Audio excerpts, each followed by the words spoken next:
السلام علیکم، بلال homeopathy clinic سے ڈاکٹر بلال۔ آج کی ہماری ویڈیو کا ٹاپک ہے ہومیوپیتھی، کہ ہومیوپیتھی کو ہم کس طرح آسان بنا سکتے ہیں، کس طرح ہم اس کو انڈیپینڈنٹ طریقے سے پریکٹس کر سکتے ہیں۔ یہ ویڈیو تمام اسٹوڈنٹس کے لیے ہے، تمام ہومیوپیتھک ڈاکٹرز کے لیے ہے، خاص کر جنہوں نے ابھی DHMS یا BHMS کمپلیٹ کیا اور اپنی کلینک بنانا چاہ رہے ہیں۔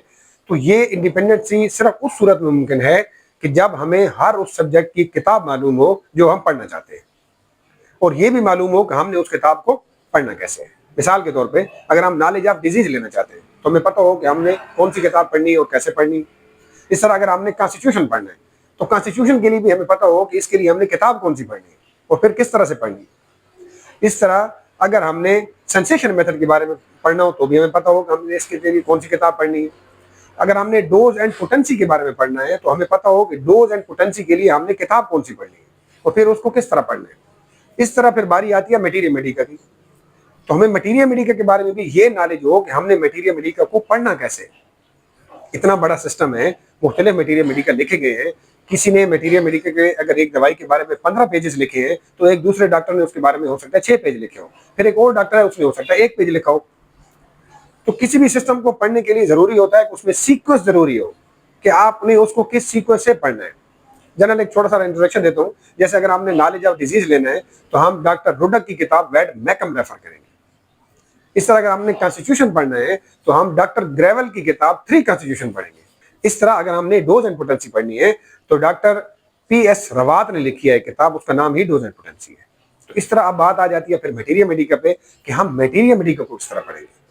میٹیریا میڈیکا پڑھنے کے لیے ضروری ہے کہ پہلے آپ اس کا مرکزی خیال پتہ ہو، کیونکہ جب آپ کو مرکزی خیال پتہ ہوگا تو پھر آگے آپ اس کی تشریح یا اس کا خلاصہ بڑے آرام سے کر سکتے ہیں۔ اب مثال کے طور پہ ہم 3 ڈاکٹروں کا کمپیریزن کرتے ہیں، ڈاکٹر ایلن، ڈاکٹر نیش اور ڈاکٹر کینٹ۔ اب ڈاکٹر ایلن ایک میڈیسن ہے مثال کے طور پہ، اس پہ وہ 1 پیج لکھتے ہیں، تو اسی میڈیسن پہ ڈاکٹر نیش 4 پیجز لکھتے ہیں، سیم میڈیسن پہ ڈاکٹر کینٹ جو ہے 10 پیجز لکھتے ہیں۔ اب پہلی ہی دفعہ اسٹوڈنٹ کو یہ کہہ دینا کہ آپ ڈاکٹر کینٹ پڑھ لیں تو موسٹلی چانسز ہیں کہ وہ ڈائیورٹ ہو جائے گا، وہ تھک جائے گا، وہ کہے گا بہت مشکل نہیں پڑ جائے گا۔ لیکن اگر اس کی بیس مضبوط ہوگی، وہ پہلے ایلن پڑھے گا، مرکزی خیال یاد کرے گا، اس کو اچھی طریقے سے پتہ ہوگا کہ اس کی بیس کیا ہے، تو پھر وہ اس کے بعد نیش اور پھر اس کے بعد کینٹ کو پڑھ سکتا ہے۔ کیونکہ جب ہم جاتے ہیں ڈاکٹر نیش اور ان کے آپس میں فرق کے بارے میں کہ کیا کیا فرق ہے ان میں، کہ ڈاکٹر نیش ایلن جو ہے وہ صرف مرکزی خیال لکھتے ہیں، اور جو ڈاکٹر نیش کی باری آتی ہے تو وہ تھوڑا سا شروع میں مرکزی خیال دے کے آگے پھر اس کی تھوڑی سی ڈیٹیل لکھتا ہے، اور موسٹلی وہ 3 دوائیوں کو کمپیئر کر کے ساتھ چلاتے ہیں۔ جب کینٹ جاتے ہیں تو کینٹ سمندر ہے، کینٹ بہت لمبی ڈیٹیل لکھتا ہے۔ اب ذرا ہم ڈسکس کرتے ہیں تھوڑا سا میٹیریا میڈیکا کے بارے میں، کہ اس کو پڑھنے کے لیے جو سب سے آسان، سب سے بیسٹ ورلڈ لیول پر جو کوئی کتاب ہے تو وہ ڈاکٹر ایلن کی ہے، ایلن کی نوٹس۔ یہ وہ واحد کتاب ہے کہ جس میں آپ بیک وقت کانسٹیٹیوشن بھی پڑھتے ہیں، آپ اس میں میازم بھی پڑھتے ہیں، آپ اس میں general symptom, particular symptom, comparison of the medicine, amelioration, aggravation, complementary, اس کے بعد کون سا اچھا کام کرتی ہے یا یہ کس کے بعد اچھا کام کرتی ہے، یعنی فالوڈ بائی اور از فالوڈ بائی۔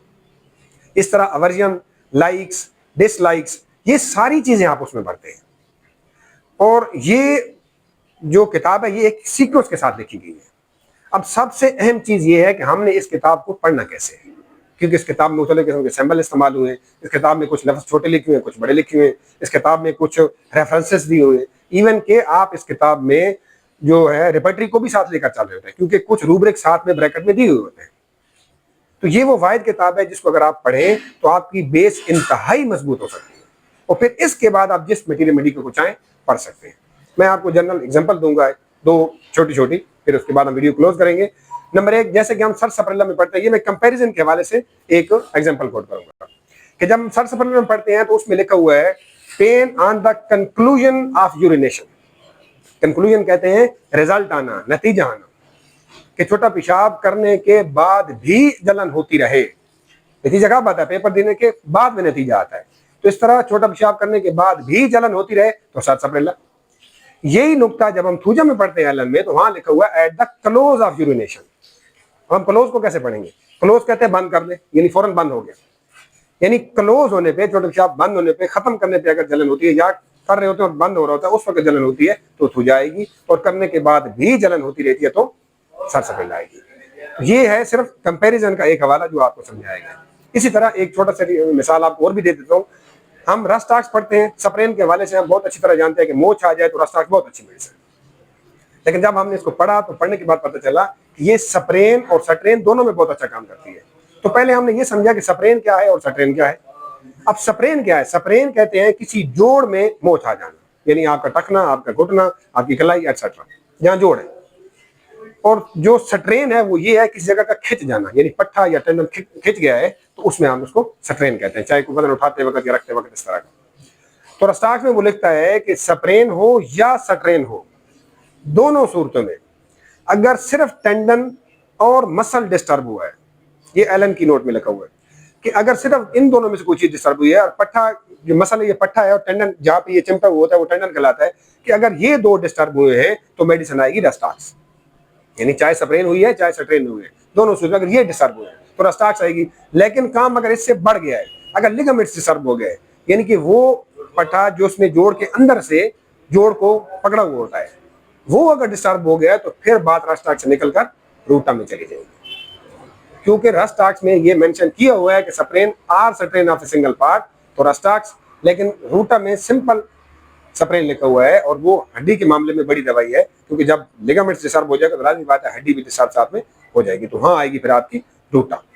اور اسی طرح اگر اتنے زور کی لگ جاتی ہے کہ جب پاؤں ٹیڑھا آتا ہے کہ کہیں ساتھ میں تو چوٹ وغیرہ بھی لگ جاتی ہے, پھر ان دونوں سے کراس ہو کر میڈیسن آگے ارنیکا پہ چلی جاتی ہے. تو اس طرح کی اور بھی ایلن کی نوٹس کی اسپیشلٹیز ہیں, یہ صرف ایک کمپیریزن کے حوالے سے اسپیشلٹی تھی. اس کے علاوہ اس کو لکھا کیسے گیا ہے, اس کو سیکوینس بنا کے پڑھنا کیسے ہے, اس کے بارے میں مزید انشاءاللہ ویڈیوز بھی دیں گے اور آپ لوگوں کے ساتھ ڈسکس بھی ہوگی. تو اس ٹاپک پہ انشاءاللہ ہم مزید ویڈیوز بھی بنائیں گے اور لوگوں کو آگاہ بھی کریں گے اس کے بارے میں کہ ہم نے پڑھنا کیسے ہے, کہ ہم نے کس طرح ہومیوپیتھی سسٹم کو آسان بنانا ہے اور انڈیپینڈنٹ بنانا ہے.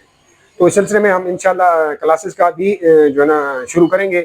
تو اگر تو وہ کلاسز ریگولر کریں گے تو پھر تھوڑی بہت ہم اس میں فیس رکھ لیں گے, لیکن اگر ہماری کلاسز ریگولر نہیں ہوتی, مثال کے طور پہ ہفتے میں کوئی ایک آدھ اگر ہم کلاس رکھیں گے ٹائم کی مناسبت کے حساب سے, تو پھر اس کے کوئی چارجز ہم نہیں لیں گے, وہ ہم فری پڑھائیں گے.